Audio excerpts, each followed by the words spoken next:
Det er da godt nok noget værre noget med DSB og de tog der. Jamen altså, det er jo ikke, man kan slet ikke regne med den der. Nej. Det Nu skal vi, jeg skal til Vestjylland igen, så skal jeg købe den der gamle bombetog der.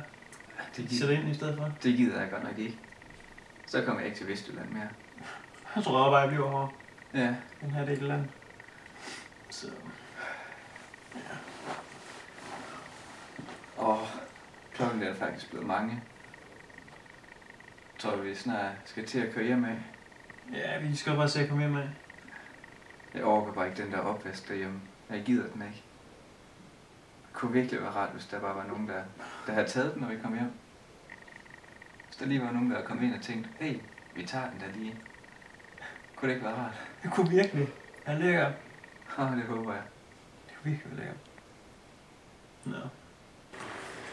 Det var jo en hyggelig aften, ja. Det var det i hvert fald. Det var bare rart.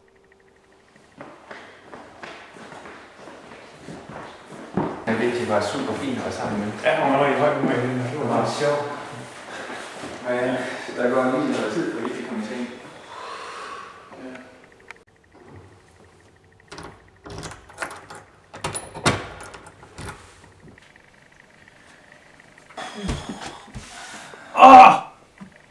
Christian, prøv lige at se! Hvad sker der? Vores opvask er væk. Det var her der inviteret sted. Ja, der er nogen, der virkelig har taget den. Men det er heller ikke kommet ind i skabet. De har virkelig taget den. Helt seriøst. Yes! Så skal vi ikke vaske op. Ja! Sådan. Ja!